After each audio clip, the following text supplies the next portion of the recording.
A victory for parents receiving state aid to help send their children to private schools. It's an invaluable program to so many families that are in need. How lawmakers were able to save the Boost program that was once in jeopardy. Plus, we look into why the crime crisis is not getting the same attention from state leaders as education. There will be no accountability without consequences. Another twist in the story of former Governor Hogan's chief of staff turned fugitive. New tonight, another book mysteriously drops. What's in it that leads some to say the author isn't who he says he is? Controversy surrounding former President Trump's criminal indictment. Why critics say the move could be politically motivated, and the support he still has behind him. I'm timing out rain threats and high winds, how it could impact your weekend plans. Live from WBFF in Baltimore, this is Fox 45 News at 10.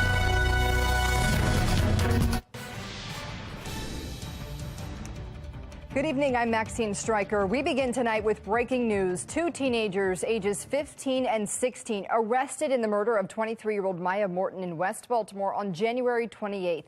At the time, Baltimore police shared these surveillance images of teens inside an Upton convenience store.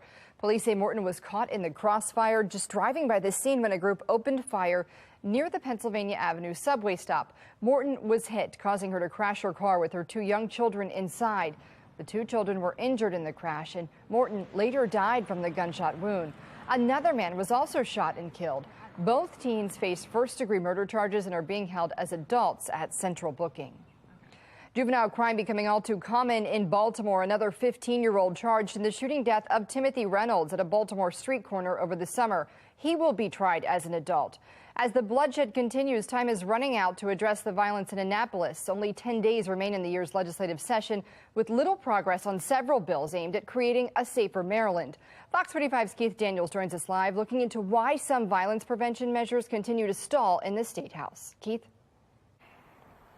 Well, Maxine, that's right. The clock is ticking for lawmakers in Annapolis, time winding down for them to make an impact on the violent crime that's happening in Baltimore City and across the state. But tonight, a critical look at the slow progress. In Baltimore City, the unrelenting grip of gun violence. As of Friday morning, so far this year, 62 homicides and 125 people shot but survived. Lifetime Baltimore resident and pastor P.M. Smith of Huber Memorial Church calling It's crime, it's safety. the number one issue for the people in Baltimore. But for Smith and others like him, it seems lawmakers in Annapolis, specifically those who represent the city, including Senator Jill Carter, are not taking the crime crisis seriously. She and those like her are giving the criminal element in this city a hug, while that criminal element is holding law-abiding citizens hostage in our homes. That's not right. Like Smith, a Fox 45 News non-scientific poll shows 100% of Baltimore residents feel like legislators are lacking sincerity in the crime fight, pointing to at least one bill, for example, seemingly slow to get full backing. House Bill 481, backed by City State's Attorney Ivan Bates, but has pushback from some, including Senator Carter.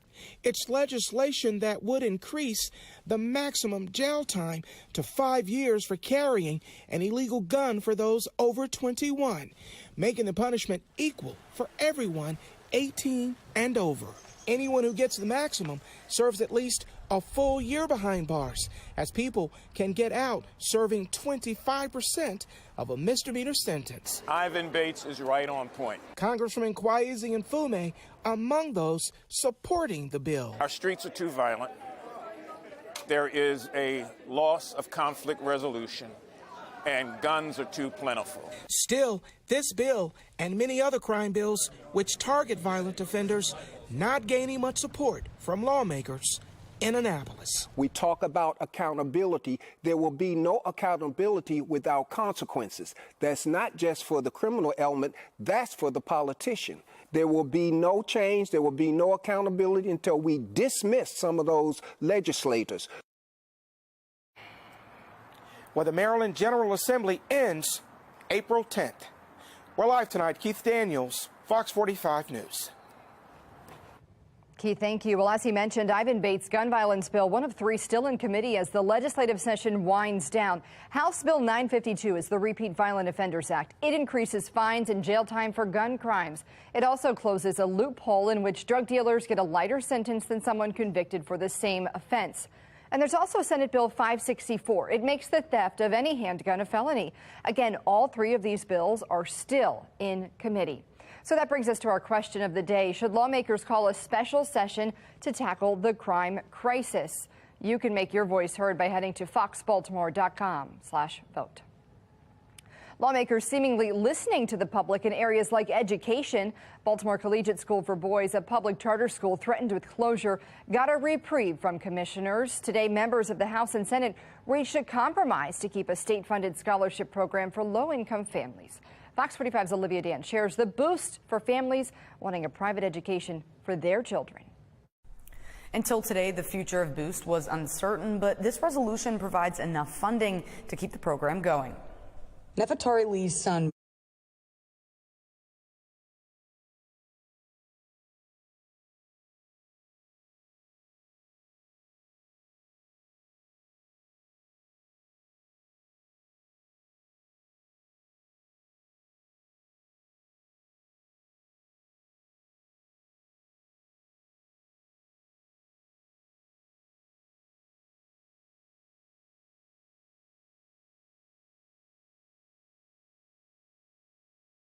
How windy it gets and my full forecast.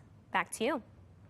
Jasmine, thank you. Well, anytime inclement weather hits, you can have the forecast right at your fingertips. Download the Fox 45 weather app to search for WBFF in your app store.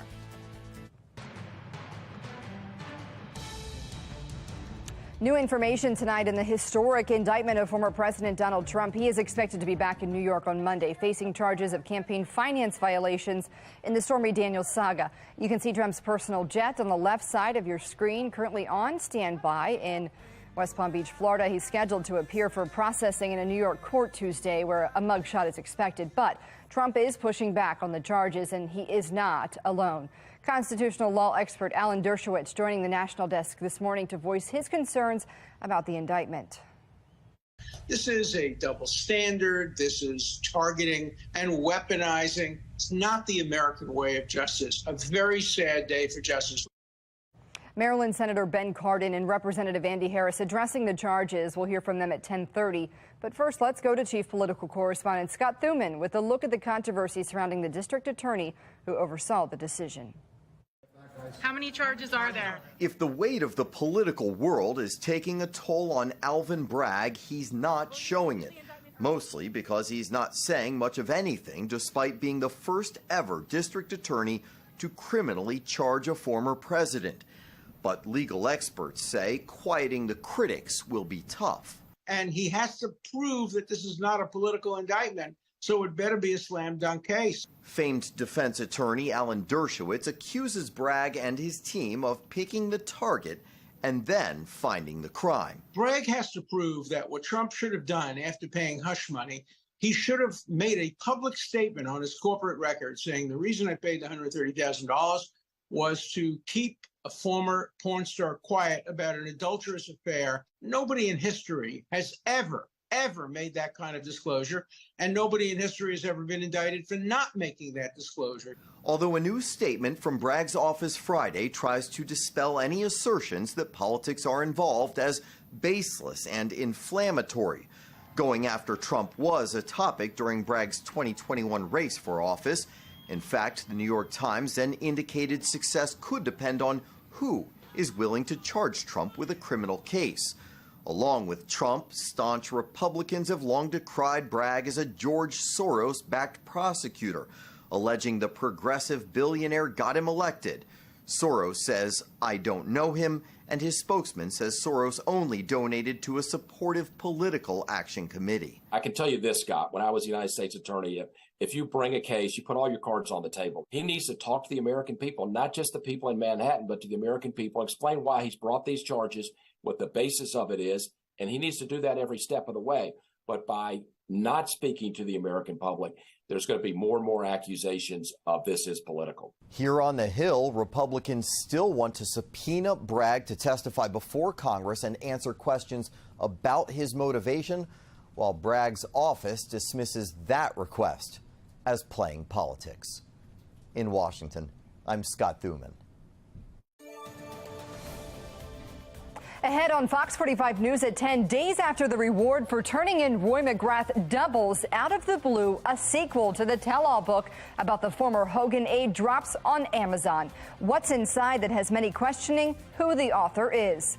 And a man on probation accused in a crime spree. How the story is driving concerns that criminals aren't being held accountable. Plus, travel plans to Camden Yards for the Orioles home opener next week just got a whole lot easier. The new option available for O's fans ahead of Thursday's game.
Well, yet another twist in the ongoing saga of a former Hogan chief of staff turned fugitive. As the international manhunt for Roy McGrath continues, a second tell-all book was released this morning. Fox 45's Rebecca Pryor joins us live with details on the new book. Rebecca, what have you learned? Well, Maxine, just like the last book, this one features McGrath in a very positive light and is published under the name Ryan Cooper. Now, my attempts to get a hold or get in contact with Cooper today were unsuccessful, as some critics speculate he's likely not who he says he is. The plot thickens in the mystery of a missing Roy McGrath. On week 3 of his international manhunt, a second tell-all book surfacing online, Betrayed, the true story of Maryland Environmental Service, detailing the time McGrath served as CEO of MES prior to his short stint as Governor Larry Hogan's chief of staff. His tenure with the Hogan administration ending after revelations of his 6-figure severance from the state agency. That severance now at the center of McGrath's many federal charges, including fraud, theft, and falsifying records. But the book claims Hogan approved the large payout to offset McGrath's lower salary when he moved to Hogan's office. The book going on to write, it was the same severance other MES CEOs have been paid out in the past, one that was, quote, a reward McGrath more than earned. Accusations a Hogan spokesperson has called bizarre and baseless. The debate behind this severance scandal was scheduled to play out in court this month, but McGrath failing to appear for trial, leaving his lawyer, Joseph Murtha, unsure of his whereabouts. The uncertainty of going to trial can cause people to do things that we may not believe are appropriate. And when Fox 45 followed up last week, asking if it's possible McGrath is the author behind the Betrayed series, Murtha telling a Fox 45 reporter, quote, "Could it be Roy? I don't know. I have no idea." It's a popular theory circulating among the book's critics, one writing, "I bet large that Roy wrote most or all of this by himself." Another writing, "Roy almost certainly wrote this nonsense." The author listed is Ryan Cooper, but Fox 45 was unable to confirm his identity or relationship with McGrath. Meanwhile, on the cover of the second book is another twist in this tale. A description of the photo claims it's Beth Wooten, another MES employee who's publicly criticized McGrath's leadership in the past and who the book blames for the severance scandal coming to light. The book concludes with a bullet point timeline about Hogan allegedly betrayed McGrath and promises of a third book yet to come. And an update in the search for McGrath. Just this week, the U.S. Marshal Service and the FBI, they combined to offer a reward of $20,000 for anyone with any information that could lead to McGrath's capture. Reporting live in Baltimore City, Rebecca Pryor, Fox 45 News. Fox 45 News has done extensive reporting on the Roy McGrath saga. For a closer look at the timeline of the case and our complete coverage, head over to foxbaltimore.com. Baltimore police have arrested 21-year-old Keyshawn Brooks for a deadly double shooting on March 12th along Pennsylvania Avenue in West Baltimore. A 32-year-old was killed and a 24-year-old injured. Brooks is charged with first-degree murder and reckless endangerment. He's currently being held without bail at Central Booking. The Maryland Attorney General's office releasing a preliminary report on the death of a man in Baltimore police custody. According to the AG's office, in August of 2022, BPD officers responded to a scene on Sherwood Avenue where Eugene Douglas was suffering from an overdose. The report says officers handcuffed and put leg restraints on Douglas to restrain him and prevent further injury. Medics arrived moments later, administered Narcan, and took him to the hospital where he was pronounced dead. The city state's attorney's office has decided not to prosecute this case. And let's go live now to Capitol Hill as talks about term limits have new life in Congress. Approval ratings are hovering below 30%, and some lawmakers, they feel it's time for some changes. National correspondent Christine Frizzell has the story. Let me put it this way. They are some of the most powerful lawmakers on Capitol Hill, and their combined age, 323 years, is not the problem. We've been here longer. Their combined years of service, 160 years, is, for some, calling for change. Enmeshed in backroom deals and broken promises, our Capitol has too often become a political playground for the powerful and the well-connected. For years, Senator Ted Cruz has been calling for term limits. Now he, along with Congressman Ralph Norman, has proposed a constitutional amendment to limit the number of terms members of Congress may serve. 3 two-year terms for members of the House and 2 6-year terms for the Senate, though Cruz himself is currently running for a third term. I've introduced a constitutional amendment to put that into the Constitution. But you're still running. And if and when it passes, I will happily comply. I've never said I'm going to unilaterally comply. Supporters say it's long overdue, despite a similar bill supported by the public failing back in 1995. I support term limits. Unfortunately, a lot of people don't participate. The majority of folks just don't participate in those critical midterm elections and primaries. Many Democrats, though, oppose the plan. They say for one simple reason: experience matters. I've gone through the economic collapse of 2008. So as people are talking about recession now, many of us are talking about what we did and to get out of it. Government is very complex.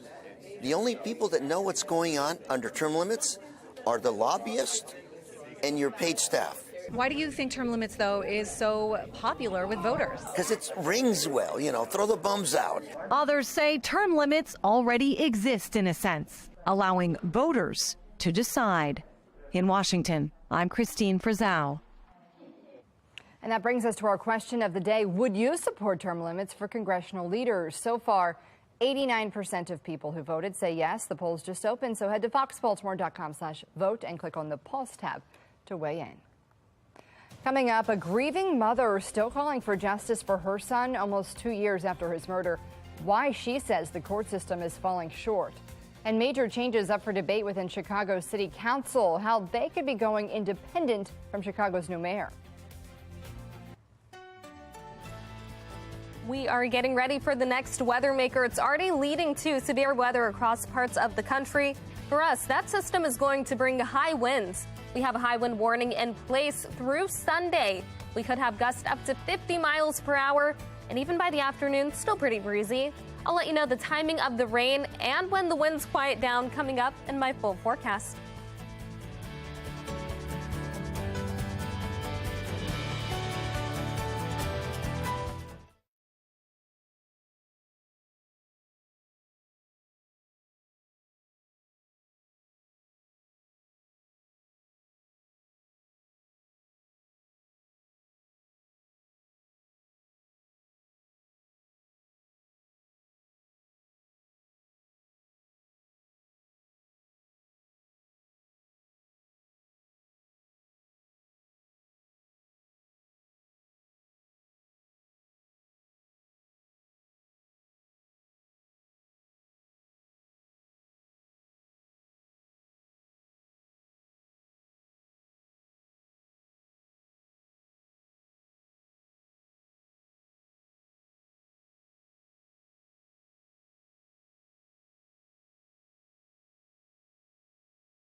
Taking a look now at the Fox box, the top left, the first Nashville school shooting victim was laid to rest today. 9-year-old Evelyn Dykhouse, one of 6 people killed in Monday's mass shooting. The top right, there will be a jury trial in Dominion Voting Systems defamation lawsuit against Fox News. The court claims that Fox did not conduct good faith reporting about potential 2020 election conspiracies. Bottom left, Chicago City Council members declaring independence from the mayor. The council created 9 new committees, and they will pick council chairs rather than the mayor. A mayoral runoff election is scheduled for next week. And the bottom right, Bill safety Damar Hamlin told President Biden he thinks he'll be able to play football again less than 4 months after suffering cardiac arrest and collapsing on the field during a football game. Be the first to know about breaking news by signing up for News on the Go. Go to foxbaltimore.com and click on Mobile Alert Sign Up under the station tab. You can also download the Fox 45 app for your smartphone. Just search for WBFF in your app store. Ahead at 10:30, a man on probation in Baltimore seemingly slips through the cracks. How he pulled off a crime spree while police were on his tail. And a helping hand for Marylanders with disabilities. How one group is focusing on putting food on their tables in tonight's Maryland Moment.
We're following three big stories tonight at 10:30. It's Disability Awareness Month, and a local group is trying to make meals more accessible for those in need.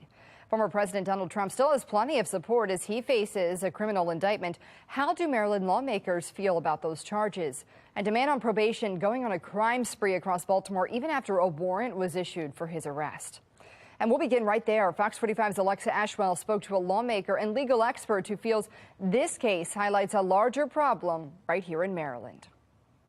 Many believe and have pushed for better systems of communication between police agencies, the courts, and parole and probation. They say this case highlights that need.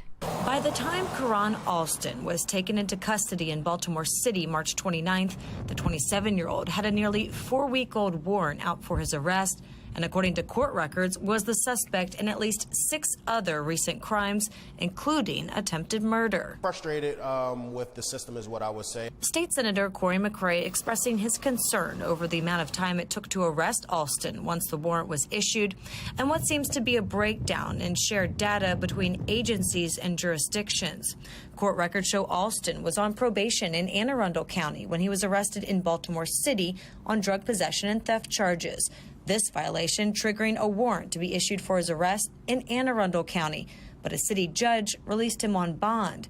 Court records show Alston committed an armed robbery after his release and ultimately was connected to 4 other armed robberies and an attempted murder. Mr. Alston probably should not have been released. The question is, did the court that released him have all of the information regarding his criminal history, regarding his release status? Local attorney Jeremy Eldridge echoing the need, he says, for a better statewide system of communication between police agencies, the courts, and parole and probation. There is no alert system set up in the state of Maryland. And Senator Corey McRae from Baltimore City put forth a bill before the legislature last year that didn't make it, that would have potentially solved this exact problem. The Parole and Probation Act of 2022 that didn't make it out of committee. Right now I'm working with Ivan Bates, our state's attorney, in reference to making sure that we close the loopholes. I'm also working with the mayor in reference to home monitor, and those folks that are violating their home monitor, how can we make sure that our police immediately know so that they can take them off the streets?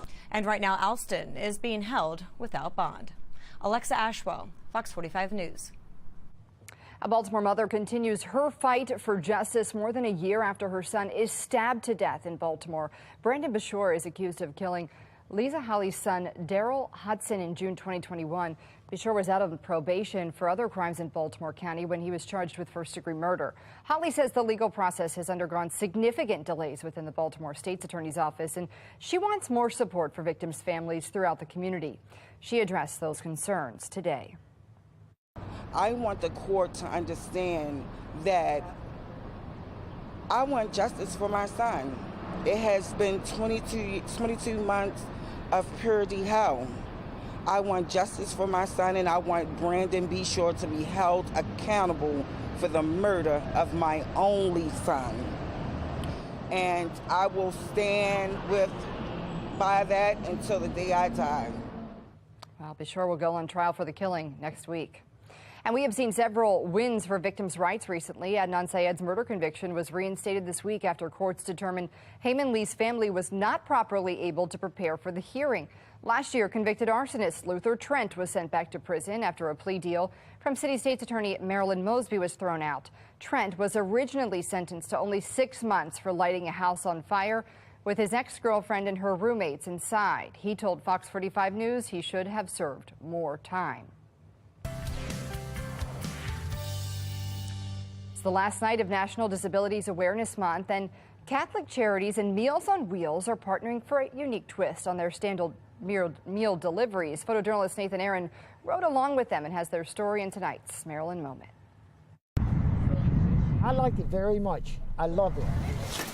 We gather meals to deliver to the elderly that are unable to go out and get the meals.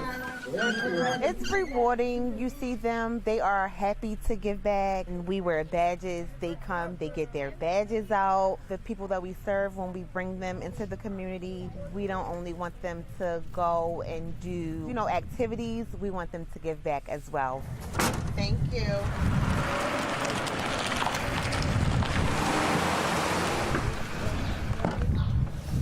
hot meal. They understand that they're doing this from the goodness of their hearts and that this is helping other people.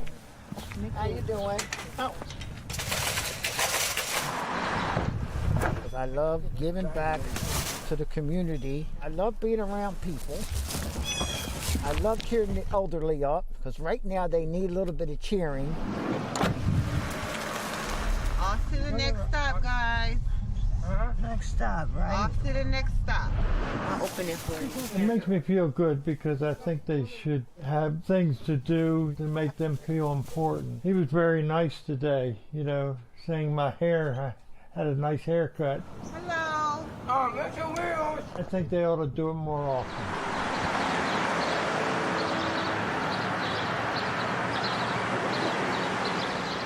This year, Catholic Charities marks 100 years of service. If you would like to volunteer or join the team, you can visit cc-md.org. Governor Wes Moore proclaiming today Transgender Day of Visibility in Maryland. He's the first Maryland governor to commemorate this day. Moore says anyone who has the courage to demand visibility when facing hardship or violence against them represents the very best of Maryland. And 7 University of Wyoming students are suing their own sorority, challenging the induction of a transgender woman into their chapter. They claim the student has made members uncomfortable through acts of voyeurism. The lawsuit demands the transgender students' membership be voided along with for unspecified damages to be awarded. The sorority's executive director says they will not discriminate based on gender identity. Well, the Orioles are set to play their home opener in less than a week, and it may be a little easier for O's fans to get to the stadium for Thursday's game against the Yankees. Mark is giving O's fans an extra option to get to the game. There will be a special Camden line train from D.C. to Baltimore next Thursday, departing Washington's Union Station at 1 o'clock in the afternoon. First pitch is set for just after 3 p.m. You can tune in to Fox 45 News all day, as well as complete coverage of the opening day festivities.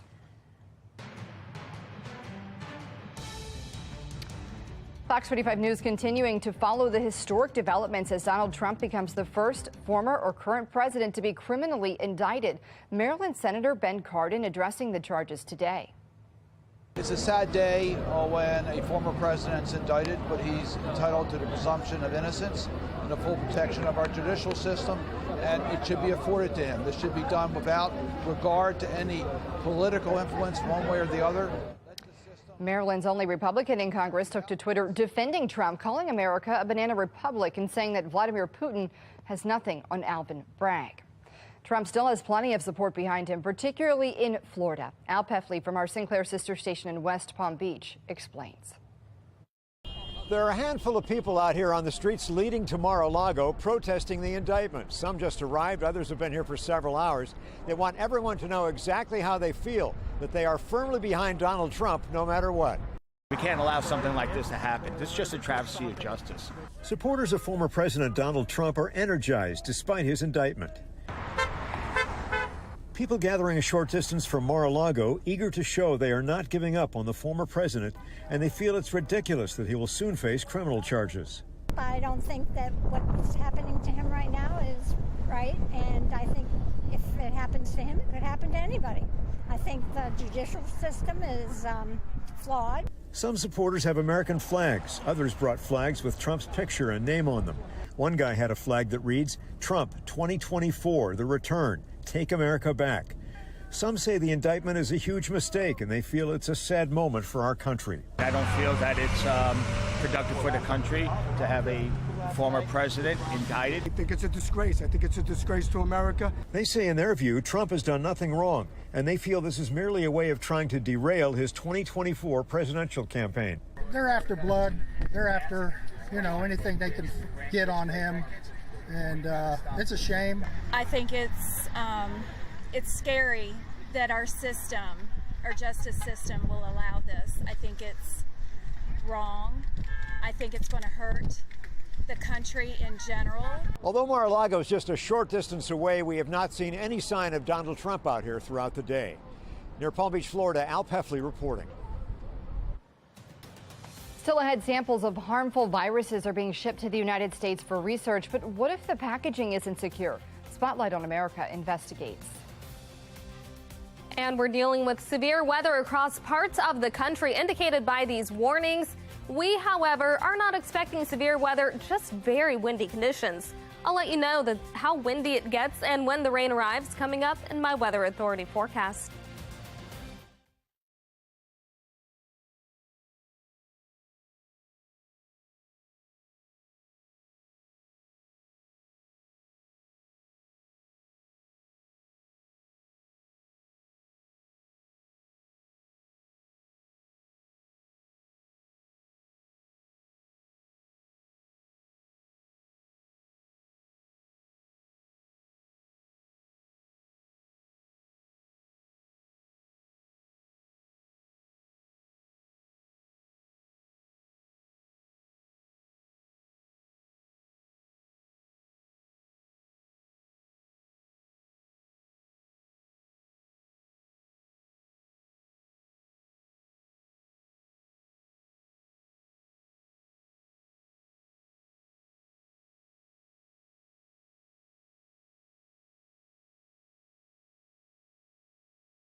We're back with continuing coverage now of what has been a devastating tornado outbreak. So far tonight, it appears the Little Rock area of Arkansas is the hardest hit. The top left is the tornado itself. The rest, damage from that storm. There are reports of hundreds of injuries and at least 3 dead. A state of emergency has been declared. And dangerous conditions across the Midwest as well. Our Sinclair sister station in Iowa actually caught a tornado forming live on air. Take a listen. It's spinning rapidly. We're seeing the spin visually, also on camera. The biggest spin appears to be probably between those 2 wind turbines. That's dust. All right, confirmed tornado. You can see dust now. Confirmed tornado. Well, Jasmine, no tornadoes in the forecast here, but we are expecting some strong wind in our area, so some severe weather this weekend. Yeah, we are looking at those strong winds. Much of the country in this mustard yellow and also in the